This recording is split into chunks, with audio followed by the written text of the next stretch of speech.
Abra sua Bíblia no livro de Malaquias, capítulo 3. Malaquias, capítulo 3, leremos a partir do verso 1 até o verso 12.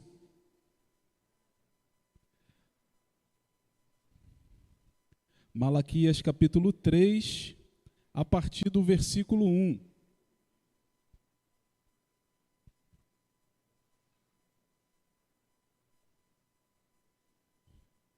Você que achou, diga amém. Vamos juntos então ler a palavra do Senhor. Um minuto. Eis que eu envio o meu mensageiro, que preparará o caminho diante de mim. De repente, o Senhor, a quem vocês buscam, virá ao seu templo, e o mensageiro da aliança, a quem vocês desejam, eis que ele vem, diz o Senhor dos exércitos. Mas quem poderá suportar o dia da sua vinda? E quem poderá subsistir quando ele aparecer? Porque ele é como o fogo do ourives, como o sabão dos lavandeiros. Ele se assentará como derretedor e purificador de prata. Purificará os filhos de Levi, os refinará com ouro e como prata.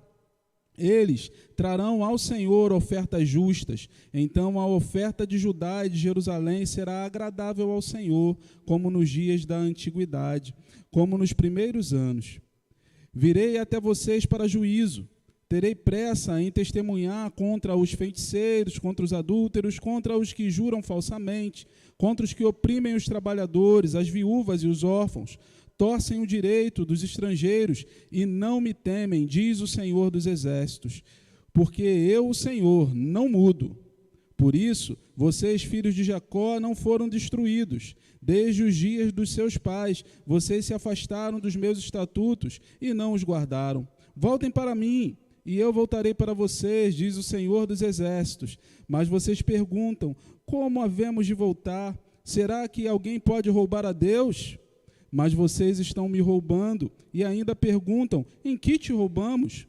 Nos dízimos e nas ofertas. Com maldição vocês são amaldiçoados, porque estão me roubando.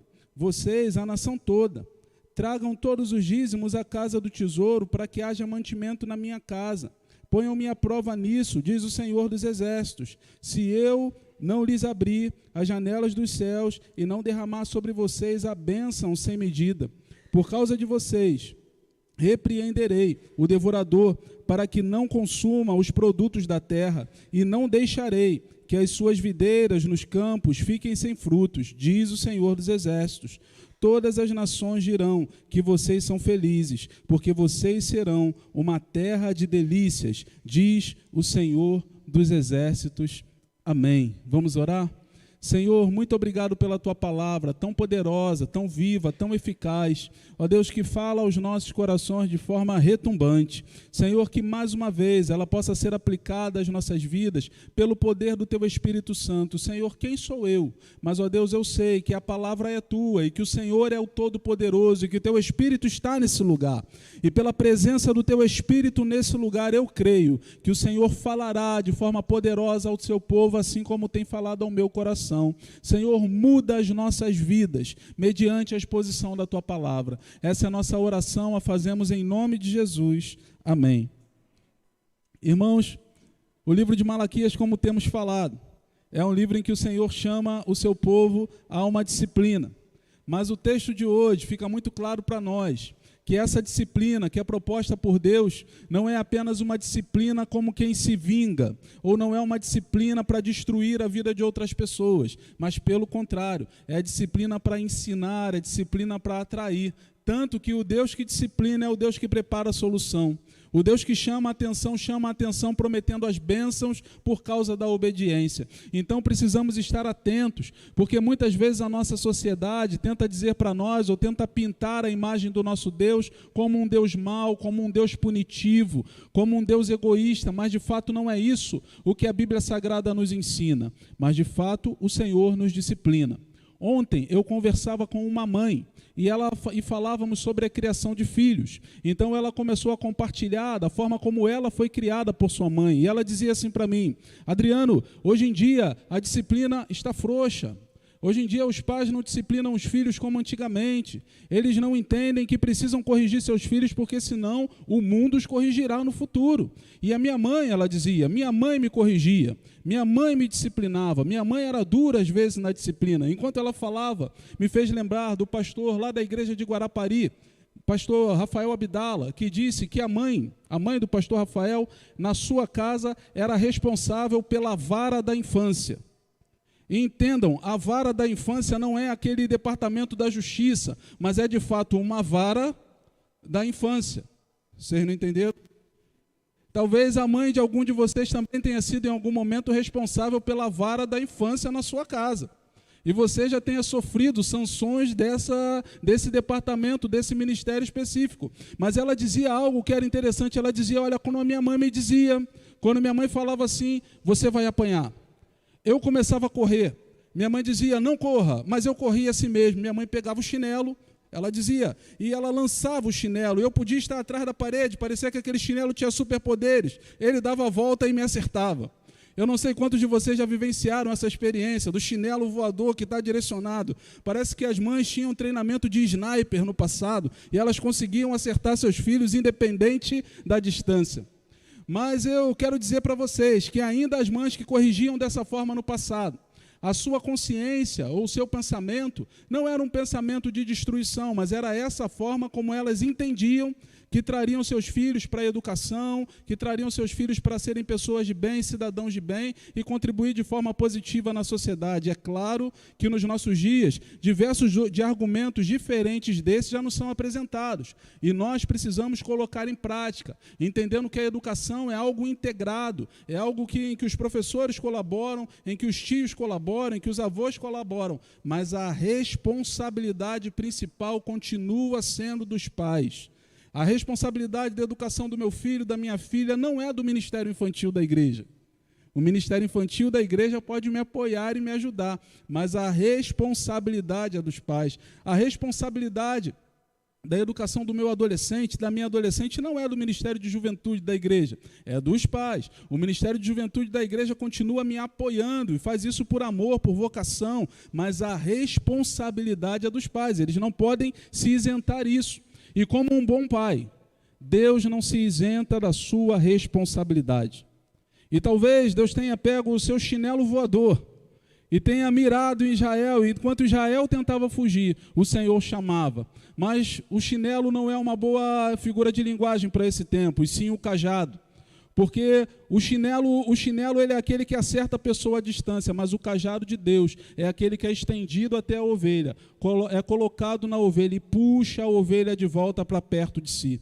E é exatamente o que o Senhor está fazendo com Israel. O Senhor começa prometendo no primeiro versículo, eis que eu envio o meu mensageiro, ele preparará o caminho diante de mim.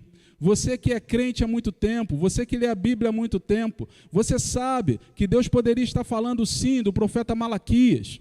O próprio nome Malaquias, como já vimos, ou Malaqui, quer dizer mensageiro. Então Deus naquele tempo poderia estar falando ao mensageiro. Mas quando você ouve essa expressão, que prepara o caminho diante de mim, isso faz você lembrar de uma pessoa, de quem? De João Batista. O amor de Deus por Israel era tão grande, o amor de Deus pela humanidade era tão grande, que o Senhor ainda no Antigo Testamento, sabendo que a humanidade caída pelo pecado, distante dos caminhos do Senhor, ele fala assim, eu vou enviar alguém que preparará o caminho, vai preparar o caminho para mim. Preparar o caminho aqui indica eliminar os obstáculos, aplainar a estrada, é preparar uma procissão real, que removerá todos os obstáculos para a renovação espiritual do seu povo. Malaquias, ele cumpre esse papel quando ele prega, quando ele profetiza a palavra de Deus, mas ele faz uma indicação muito clara do futuro, e veremos isso de forma mais clara quando chegarmos no capítulo 4, mas ele faz uma indicação muito clara do futuro, de que Deus enviará um homem, que preparará o caminho para o próprio Deus. Esse é João Batista. João Batista era filho de Isabel. Ele foi um homem nascido de forma miraculosa, porque seus pais já possuíam muita idade, não podiam mais ter filhos. Mas o profeta Zacarias, enquanto servia ao Senhor no templo, Ele teve uma teofania, ele teve uma revelação, ele teve uma manifestação espiritual diante dele. E o anjo ali que apareceu disse, sua esposa terá filhos. Ele não creu por conta da sua idade, e às vezes é difícil crer mesmo, ele é humano, e pela nossa humanidade muitas vezes cometemos falhas, mas a paciência do Senhor foi com aquele homem e cumpriu a promessa. Ele ficou sem falar durante todo o período da gestação, mas quando o bebê nasceu, ele voltou a falar, e voltou a falar para entregar o nome, para dedicar o nome daquela criança, que era justamente o nome que o anjo lhe tinha falado. O nome dele é João. O nome dele será chamado João. E João é aquele que vai para o deserto quando cresce. João é descendente de levitas, mas ele não serve a Deus no templo.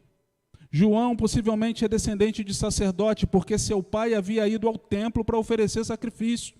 Então, para fazer isso, tem que ser sacerdote, não é apenas um levita, mas é daquele que vem de uma família, de uma descendência sacerdotal. Mas o serviço dele não é no templo, o templo que ele serve é o deserto. João é um homem que poderia ter vestido vestes sacerdotais, elegantes, roupa bonita, mas ele usa pele de camelo, roupa simples, roupa de profeta. Ele poderia ter se alimentado com o melhor, porque os sacerdotes se alimentavam com sacrifício, com os animais que eram oferecidos em adoração a Deus, mas ele se alimentou de gafanhoto e mel silvestre no deserto, na adversidade. Ele começou a chamar o povo de Israel para o arrependimento, para o batismo do arrependimento, para a mudança de vida. Por quê? Porque o Senhor de toda a terra estava prestes a vir inaugurar o seu reino.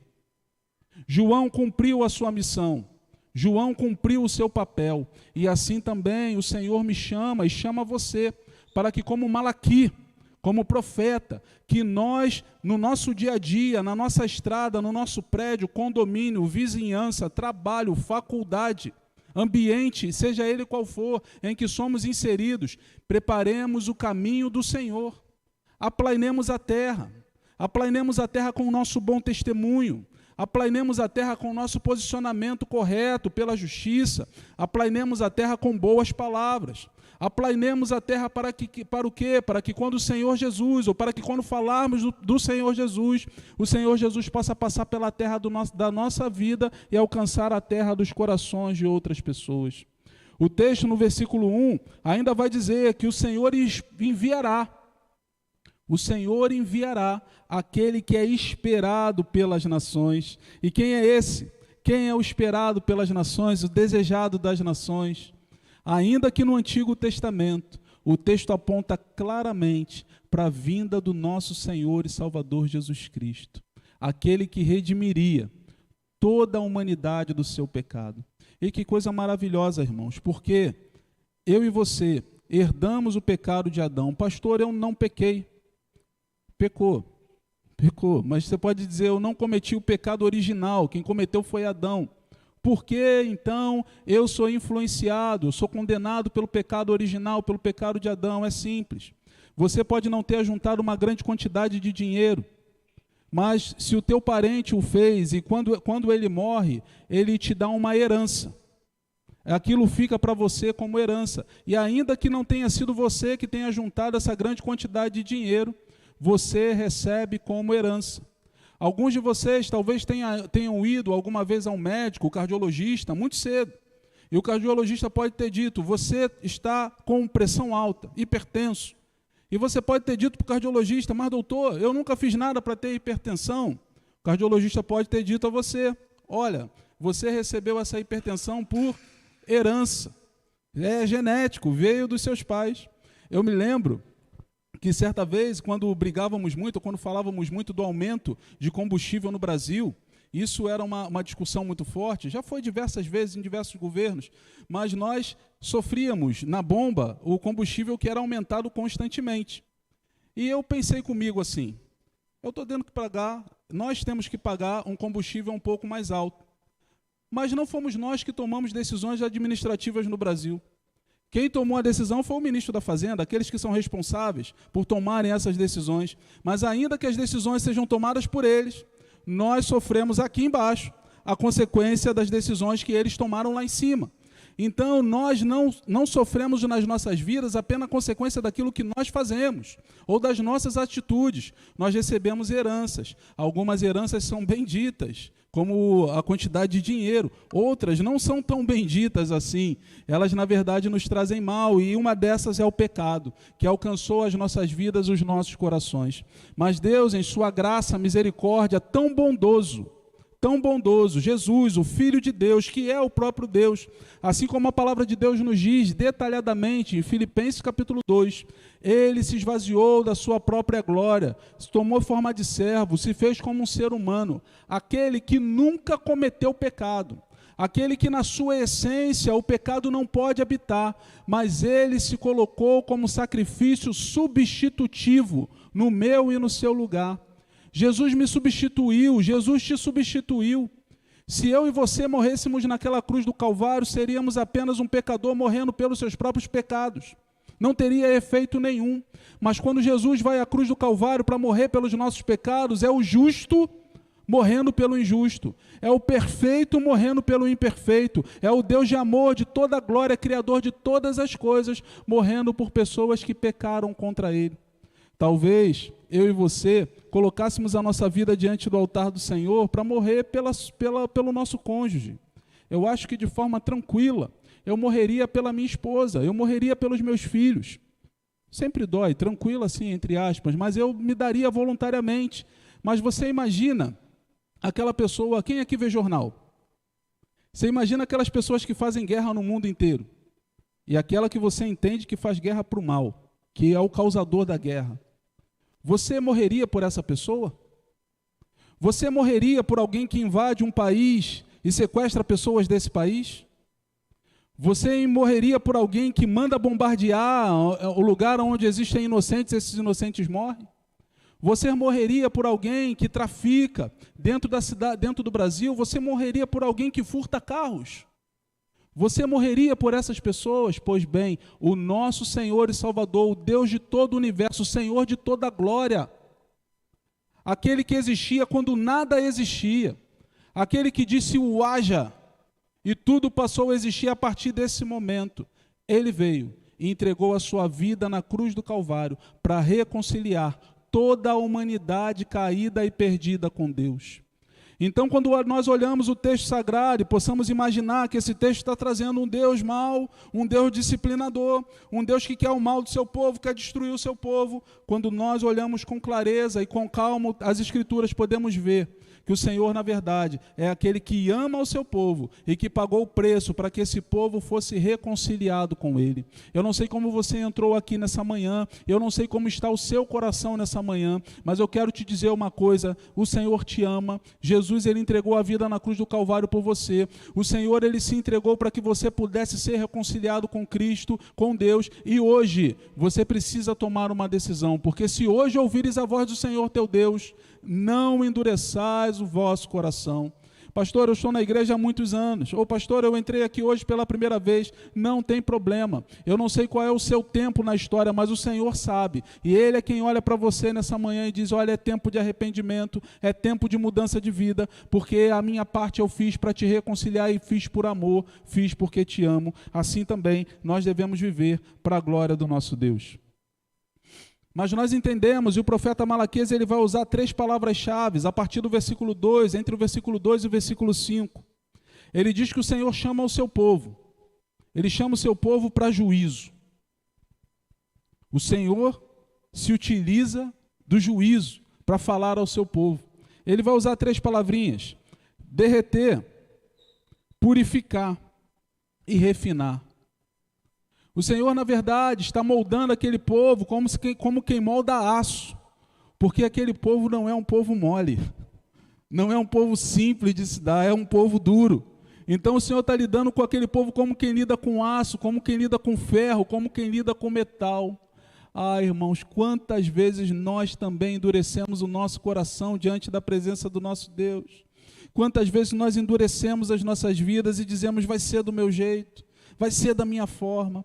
Mas o Senhor, que não desiste de nós e não desistiu do seu povo, Ele primeiro derreteu aquele povo. Pegou o aço, pegou o ferro e derreteu, transformou em forma líquida. Depois ele purificou aquele povo, tirando as suas impurezas. Depois ele refinou para dar àquele povo o destino e o objetivo que ele tinha traçado para a vida. Se você é crente, se você é servo de Deus, você pode ter certeza que em algum momento da sua vida, do seu coração, e talvez até nesse momento, o Senhor pode estar derretendo a sua vida. O Senhor pode estar derretendo o seu coração, derretendo a sua forma de pensar, derretendo a sua forma de agir. Porque por mais que nós muitas vezes nos enchamos da nossa própria razão, por mais que nós muitas vezes venhamos nos encher dos nossos absolutos, o que vale de fato é aquilo que Deus tem para nós. E se o Senhor te ama, e Ele te ama, Ele vai atrás de você como um chinelo voador. Mas Ele vai te encontrar, Ele vai te alcançar, e quando Ele te alcança, Ele começa a te derreter. Ele começa a moldar, ele começa a purificar, e o trabalho de purificação do Senhor é tirar os espinhos da sua vida, tirar o pecado, tirar aquilo que te aflige. Quando você chegou na igreja, você veio como você estava, mas o Senhor que te ama tanto, Ele não permite que você permaneça como você está, porque estando da forma como você estava quando chegou aqui, essa não era a sua melhor versão. Hoje em dia essa frase tem sido muito usada nos nossos dias, seja a sua melhor versão, mas para que você seja de fato a sua melhor versão, é necessário que você seja parecido com o nosso Senhor e Salvador Jesus Cristo, porque Ele é o ser humano perfeito, Ele é a imagem visível do Deus invisível. Jesus é aquilo que todo ser humano de fato deveria ser.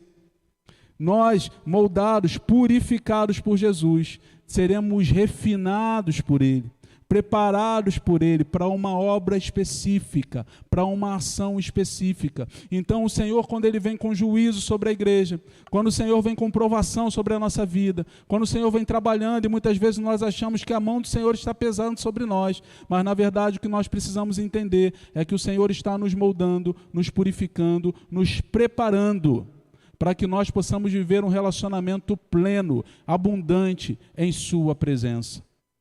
Mas o texto de Malaquias, ele continua, e ele nos ensina que a palavra de Deus também virá como um juízo que acontecerá nos últimos dias, porque o Senhor marcou uma data para o fim de todas as coisas.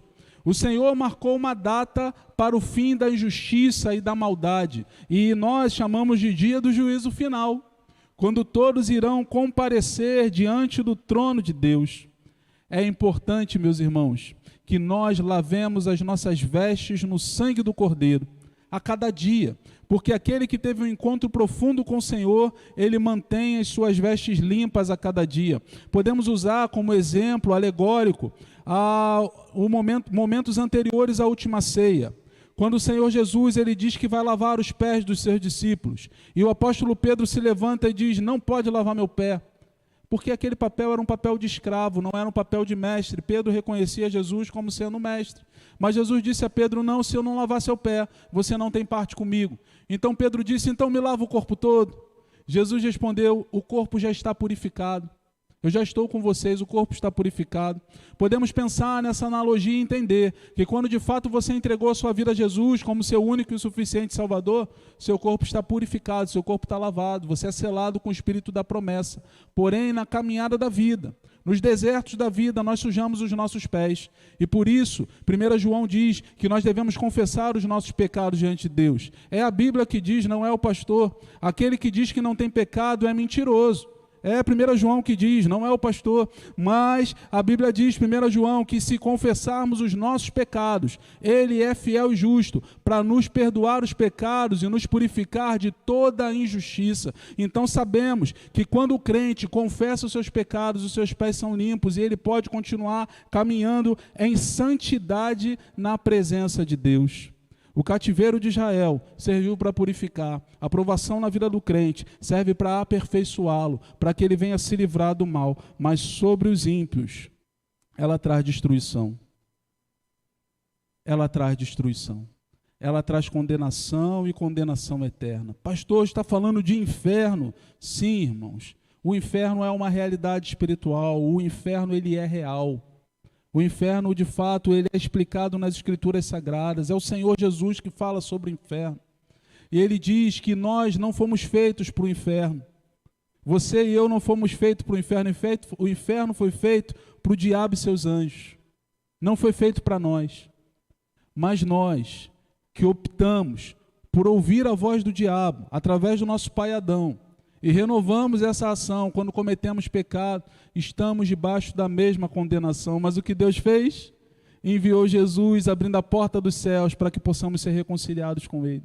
Então o Senhor é aquele que não quer te lançar no inferno, mas pelo contrário, a herança que temos é estamos caminhando para o inferno, mas o Senhor Jesus é aquele que está estendendo a mão para que nós não venhamos caminhar nesse caminho e possamos estar com Ele na eternidade. Por isso, ainda que você seja alguém que vive distante do caminho do Senhor, o Senhor te chama para um momento de arrependimento. Quem são essas pessoas, pastor? O texto sagrado deixa claro para nós. Malaquias, ele fala que são aqueles que são feiticeiros. Feiticeiros. O feiticeiro é um religioso, mas ele pratica uma religião falsa. Ele pratica uma falsa religião. Augusto Nicodemos, ele diz que se você se converteu a um evangelho, a um falso evangelho, você não pode esperar ir para um céu verdadeiro. Se você se converteu a um falso evangelho, você não pode esperar ir ao céu de verdade. Irmãos, as escrituras sagradas, elas dizem para nós que Jesus Cristo é o caminho, Jesus Cristo é a verdade, Jesus Cristo é a vida, e não há outro caminho, não há outro meio de chegarmos a Deus que não seja o próprio Senhor Jesus. Certa vez, enquanto conversava com um adolescente, aí o adolescente chegou e falou assim: como você pode crer num livro que foi tão alterado, foi tão modificado? E eu, olhando para aquela adolescente, eu perguntei: mas foi alterado quando? Ela disse: foi alterado. Quando? Irmãos, a arqueologia é um tapa sem mão, com luva de película, com aquela luva fina no rosto daqueles que tentam desacreditar as escrituras sagradas. Por quê? Porque os achados arqueológicos em 1900 e pouquinho, lá nas cavernas de Qumran, mostram achados escritos de antes do nascimento de Jesus, pelo menos 200 anos antes. E todos aqueles escritos comprovavam exatamente, estavam escritos exatamente a forma como o nosso Antigo Testamento está escrita hoje, sem nenhum tipo de alteração. A Bíblia Sagrada é tão cuidadosa que quando manuscritos divergem nos seus achados, ela coloca entre parênteses, mas nenhum desses parênteses, são frases curtas na sua maioria, nenhum desses textos entre parênteses altera o sentido do plano de salvação, altera a salvação que vem pela graça de Deus, não altera sequer o significado do texto sagrado. A Bíblia Sagrada, ela é a perfeita palavra de Deus e não foi modificada por nenhum homem, ainda que inspirados. Eles escreveram debaixo da direção do Espírito Santo de Deus, e é por isso que ela chega aos nossos corações hoje e tem poder de transformar as vidas. Então, na sociedade onde tudo é relativizado, inclusive se tenta relativizar as Escrituras, nós, como povo de Deus, precisamos entender que as Escrituras não são relativas, mas elas são um absoluto. E como absoluto, nós podemos alicerçar as nossas vidas nela, nós podemos acreditar nela, nós podemos colocar, enraizar os nossos pés nela, porque ela fala sobre Jesus, ela aponta para Jesus, que é o caminho, a verdade e a vida. Então não existe outra religião que possa nos reconciliar com o Pai, não existe outro caminho que possa nos levar até Deus, somente a pessoa do nosso Salvador Jesus Cristo. Mas o texto vai enumerar ainda, na sua relação ela fala, existem pessoas que praticam ou que vivem a prática de adultério, e isso nós estudamos há 2 ou 3 semanas atrás, quando falamos do contexto de adultério para Malaquias, mas podemos pensar que o texto está apontando para a imoralidade sexual, dentro ou fora do casamento, e como nós somos bombardeados nos nossos dias por essas ações. Então é importante mais que nunca, nos nossos dias, a santidade. É importante que o povo de Deus se revista de santidade. Não é apenas a santidade nas ações, Não é apenas a santidade no encontro, na conjunção física com outras pessoas, mas também o cuidado nas conjunções virtuais, naquilo que se vê, naquilo que você vê quando ninguém te vê, naquilo que você é tentado a ver quando ninguém te vê. É importante, irmãos, que nesse tempo nós apresentemos o nosso corpo, a nossa mente, como um sacrifício santo e agradável a Deus, porque esse é o nosso culto racional. O culto racional não é cantar louvores, não é erguer as mãos, não é apenas estarmos aqui, mas o culto racional ele é fruto de uma vida íntima e que se dá no secreto, quando ninguém está nos vendo, tomamos decisões de obedecer a Deus e de preservar a santidade sexual para o casamento e dentro do casamento. Isso quer dizer o quê, pastor? Seja claro, isso quer dizer que pessoas casadas não devem ter relacionamentos com outras pessoas.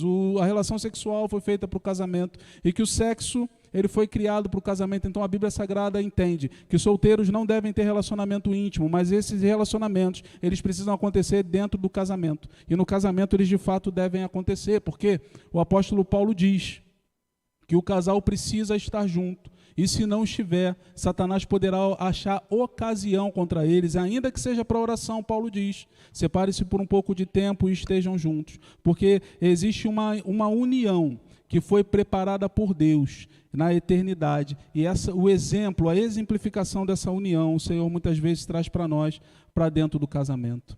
Mas ele cita também pessoas que juram falsamente, ou seja, gente que mente. Irmãos, muitas vezes a mentira torna-se um hábito tão forte, tão pesado, que aquele que está mentindo já não sabe mais quando ele está mentindo ou quando ele está falando a verdade. Certa vez, uma líder de adoração, uma pessoa que canta no louvor, famosa, ela disse que ela tinha um infeliz hábito de mentir. E que muitas das histórias, dos exemplos que ela contava nas ministrações de louvor não eram verdadeiros. Mas ela queria impressionar as pessoas, queria passar para as pessoas uma imagem que talvez ela não pudesse passar naquele momento. Então ela contou algumas histórias que não eram reais. Irmãos, quantas vezes a mentira tem permeado as nossas mentes, tem permeado os nossos corações e tem saído pelos nossos lábios, a ponto de enganar pessoas. A Bíblia Sagrada diz que nós devemos falar a verdade uns com os outros. Então perguntou, irmão, ainda que seja difícil para você, assuma. Seja honesto, diga a verdade, ou diga a verdade com amor, se você estiver errado. Se você estiver correto, diga a verdade com amor também. Existem pessoas que são muito duras no seu falar e falam assim, eu sou sincero, pastor. Não, irmão, tem coisa que não é sinceridade, que é falta de educação. Você precisa dizer a verdade em amor, verdade com carinho. Na verdade, você deve falar com as pessoas da forma como você gostaria que as pessoas falassem com você. É simples, a conta é uma conta simples. Nem sempre é fácil fazer. Mas eu creio que capacitados pelo Espírito Santo nós podemos fazer. Quem tem Espírito Santo de Deus aí, levanta a mão direita. Amém. Louvado seja Deus. Então você é capaz de fazer, dizer a verdade.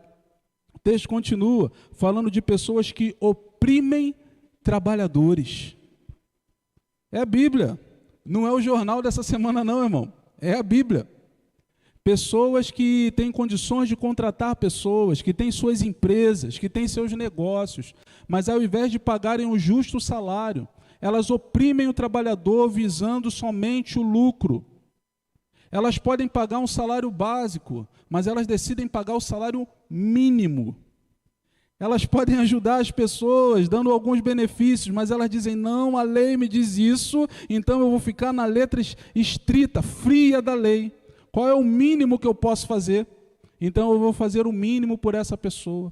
Se Deus te deu a oportunidade de ser um empregador, se Deus te deu a oportunidade de fazer negócios, de ter negócios, irmão, você precisa ser alguém que age com generosidade, que abençoa a vida de pessoas, que dá com carinho, que dá benefícios, que abençoa a vida do trabalhador. Por quê? Porque o trabalhador merece, pastor, eu não sei, muitas vezes ele merece, outras vezes ele talvez não mereça, mas eu sei que o Senhor, que de graça e misericórdia, Ele te olhou, e ainda que você não merecesse, ainda que eu não merecesse, Ele vem com graça e misericórdia sobre as nossas vidas, então devemos ser generosos com aqueles a quem nós pagamos.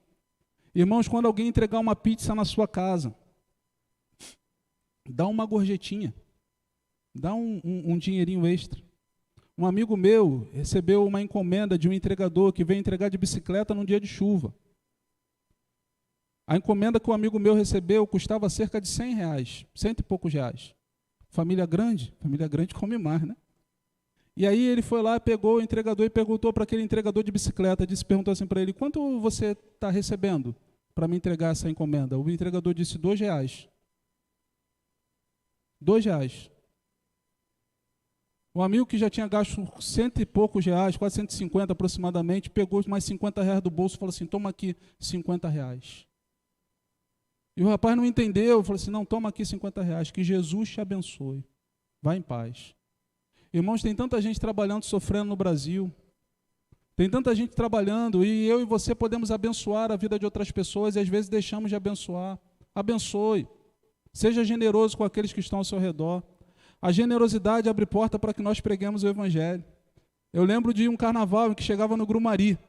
Conhece o Grumari? Ninguém conhece o Grumari aqui, gente? Praia boa, aquela praia boa, Grumari. O pessoal fala que é mar aberto. Chegava lá num carnaval. E aí o guardador de carro, no carnaval, ele olhou para mim e falou assim, você é carioca? Eu falei assim, sou carioca. O negócio custa R$2, né? Para você botar o carro naquela vaga da rua é R$2.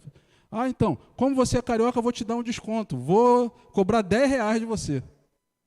É R$10. Ele não falou que era 2. Aí eu falei, mas ele cobrou 10. Mas eu sabia que era 2, eu sou carioca. Eu falei assim, rapaz, eu vou te pagar 15. Aí o camarada não entendeu. Falei, vou te pagar 15. Aí ele pegou e parou e falou assim, é? Eu falei, mas você vai ter que me ouvir 3 minutos. E tudo bem, 15, fez a conta, valia a pena, né? Valia 2 e está ganhando 15. Irmãos, naqueles 3 minutos eu expliquei que para aquele homem que ele era pecador, que Deus o amava, que só Cristo podia salvá-lo e que ele precisava se arrepender dos seus pecados e reconciliar com Deus. Aquele homem com a cabeça baixa, ele disse, eu sou desviado. Eu falei, mas hoje é tempo de voltar. Ele disse, eu vou voltar para Deus. Ele me ouviu por causa dos tesouros dessa terra. Jesus, em uma das suas parábolas, ele diz que nós devemos usar os tesouros da terra para conseguir tesouros no céu. E eu creio que ele estava pensando em algo parecido com isso. Dá gorjeta, seja generoso, abençoe a vida do seu irmão, ou daquele que ainda não é seu irmão, mas nós como igreja devemos abençoar a vida de pessoas, com os nossos bens, com os bens que o Senhor nos dá, e através dessa bênção, nós podemos e devemos abençoá-los com bênçãos eternas, porque a bênção da terra vai passar, mas a da eternidade não. Então abençoe a vida de pessoas, não oprimam os trabalhadores, não oprimam aqueles que necessitam. O texto continua falando da opressão do órfão, ou contra o órfão e contra a viúva. São pessoas que dentro daquela sociedade estão completamente à margem. O órfão é a criança pequena, como vai trabalhar? A viúva, naquele contexto, a mulher não tinha um trabalho fora. Então, se ela não fosse casada, se não tivesse mais seus pais, ela não tinha a sua fonte de sustento, a sua forma de sustento. Então, o texto sagrado estava dizendo, olha, vocês estão oprimindo, não devem oprimir essas pessoas. É claro que precisamos pensar nisso com os óculos do Novo Testamento. Gálatas 6,10 diz, então, enquanto temos tempo, façamos bem a todos, mas principalmente a quem? Principalmente a quem? Aos domésticos da fé. Irmãos, dentro da nossa igreja, ninguém pode passar necessidade. Nenhum de nossos irmãos pode ter carência de qualquer coisa que seja básica. Então, se por algum motivo ou eventualidade da vida você tem passado algum tipo de necessidade, nós temos um ministério próprio para lidar com isso. Ministério de Ação Social, liderado pelo nosso pastor Francinilto. Nós temos o corpo diaconal, nós temos os diáconos aqui, a irmã Mara, o irmão Jorge. Então você pode procurar essas pessoas e abrir seu coração e dizer, olha, eu estou passando nesse momento por uma dificuldade, porque você vai ser ajudado. Porque principalmente aos domésticos da fé, ninguém dentro da nossa comunidade de fé pode passar necessidades básicas. Se você sabe que tem um dos seus irmãos aqui passando necessidade básica, por favor, procure uma dessas 3 pessoas ou o pastor e fale. Pastor, o irmão vai ficar com vergonha. A gente vai guardar segredo, mas a gente vai ajudar essa pessoa.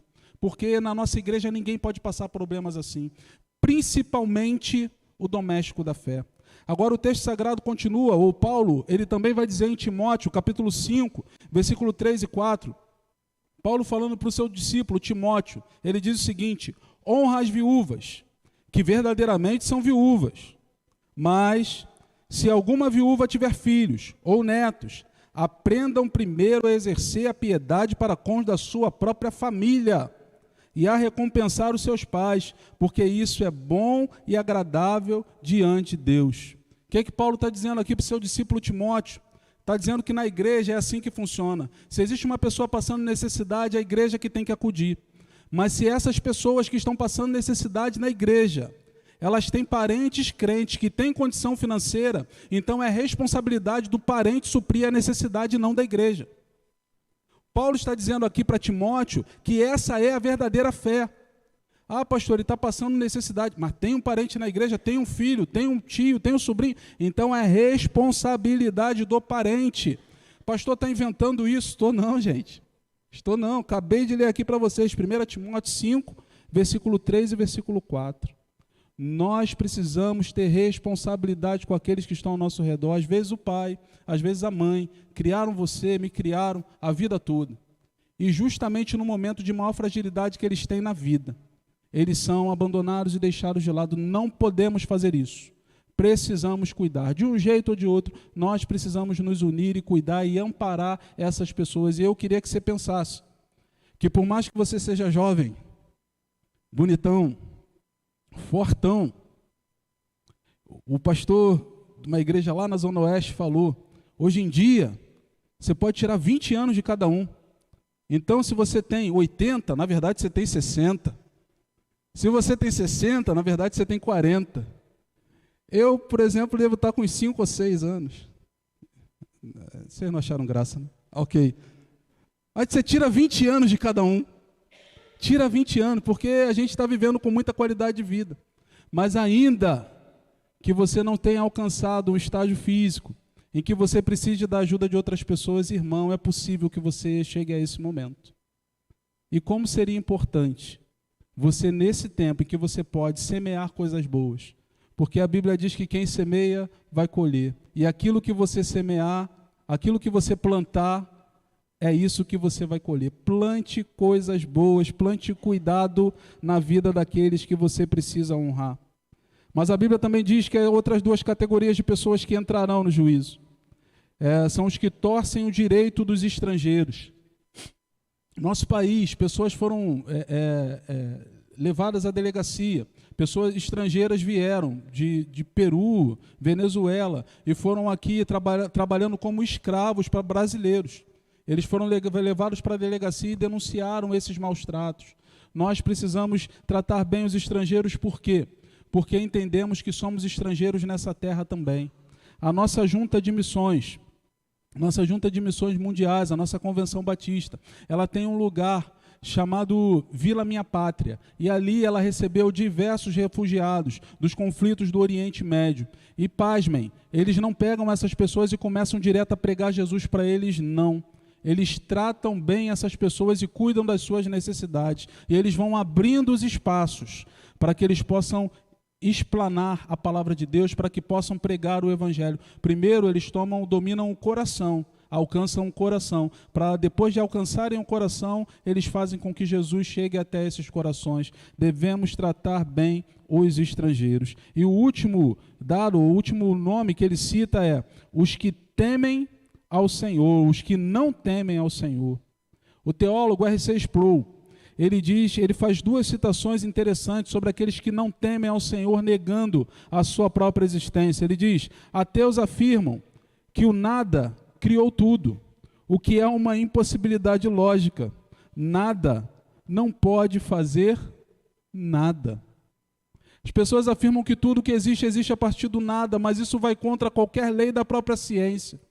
Porque o nada não pode dar origem a alguma coisa, porque o nada de fato é nada.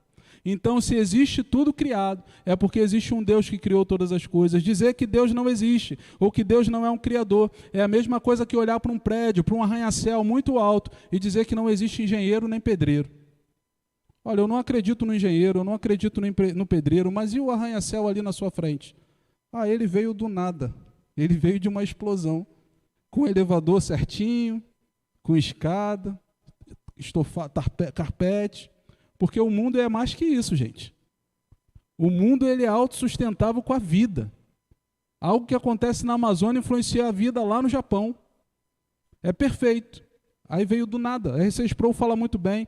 E ele fala, o problema do ateu não é que ele não sabe que Deus existe. É que o problema dele é que ele odeia a Deus. E isso, de fato, é algo que nós temos visto nos nossos dias. Me perdoem, acho que vou usar algumas expressões religiosas para falar dos nossos feriados nacionais. Nós temos muitos feriados nacionais e muitos deles são religiosos. Domingo passado, por exemplo, foi o feriado de 12 de outubro. Se eu perguntar para você, você vai dizer que é dia da criança. Amém? Mas você sabe que também é um feriado religioso. E o nome do feriado não foi alterado. Não foi alterado. No início do ano, tem uma festa religiosa que chamam de Nosso Senhor do Bonfim, que acontece de forma mais efusiva no Nordeste. Pastor, o Senhor do Bonfim é Jesus, não naquela conotação. Se você estudar, você vai ver que aquela conotação não traz aquele Senhor do Bonfim como sendo Jesus. Mas o nosso país, ele respeita todos os feriados religiosos e dá nome para todos eles. O nome de origem é o feriado religioso de fulano, é religioso de fulano, de ciclano, de São fulano, São ciclano. Mas existem dois feriados religiosos que o nosso país, ou que o mundo inteiro, não dá o nome, não conta a história. Na verdade, nesses dois feriados religiosos, eles escolheram alguns elementos para mascarar. Porque em abril, nós comemoramos aquilo que chamamos de Páscoa. Mas ao invés da Páscoa ser o Senhor de toda a eternidade, que vive de forma perfeita e íntegra, entrega a sua vida à cruz do Calvário para reconciliar a humanidade com Deus e chamar essa humanidade a um arrependimento e mudança de vida, o feriado da Páscoa, ele é o feriado de um coelho que faz ovo de chocolate. Pode rir, irmã, fica tranquila. É um coelho que faz ovo de chocolate. Existe um outro feriado do qual nós nos aproximamos. É o feriado do Natal. Quando nasceu, Deus encarnou, veio ao mundo, nasceu na manjedoura. Que coisa linda é o nascimento do bebezinho. Nasceu um bebezinho na nossa igreja, glória a Deus. É o pequeno Arthur, rei Arthur. Coisa linda, a gente está vendo as fotos, coisa linda é o nascimento do bebezinho. Deus se tornou um bebezinho para entregar a sua vida na cruz do Calvário pela humanidade, mas a nossa humanidade diz, não, Deus entregou. Isso não é isso não, isso daqui é um senhor, barbudo, barba branca, com roupa vermelha, que fica voando numas renas ao redor do mundo. Irmãos, por quê? Somente os feriados que apontam para a pessoa do nosso Senhor e Salvador Jesus Cristo têm a sua imagem deturpada. Por quê? Somente os feriados que apontam para a história de redenção da humanidade não são valorizados e a sua verdadeira história não é contada. Porque existe uma espécie de ateísmo estrutural que vai permeando a cultura dentro da nossa sociedade, de modo a nos afastar da presença de Deus.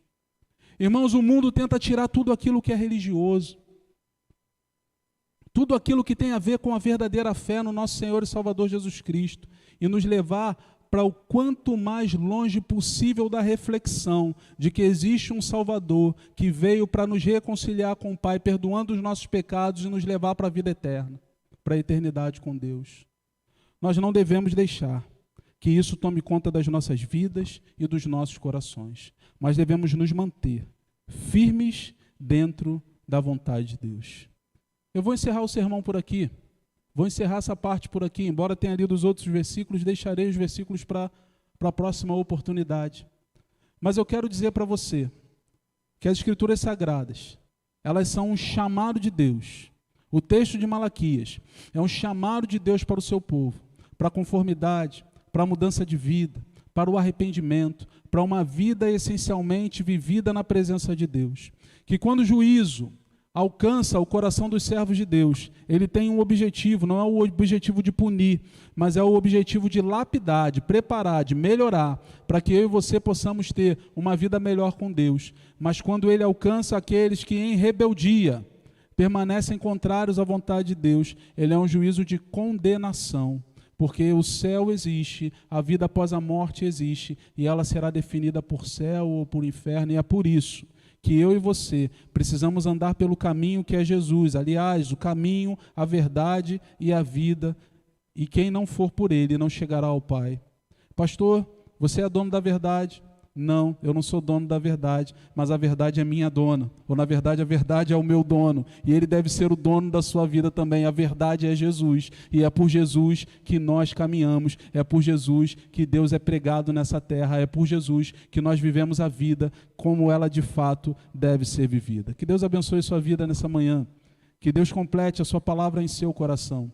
Por favor, feche seus olhos, abaixe sua cabeça. Gostaria que nesse momento você pudesse meditar e tomar decisões que eu creio que o próprio Espírito Santo de Deus colocou na sua vida e no seu coração nesse tempo. Senhor, nós te agradecemos, Pai. Te agradecemos pela tua grandiosa palavra, que nos chama para arrependimento, que nos chama, após arrependidos, santificados, moldados por ti, ela também nos chama para prepararmos o caminho do Senhor na vida dos corações daqueles que estão ao nosso redor.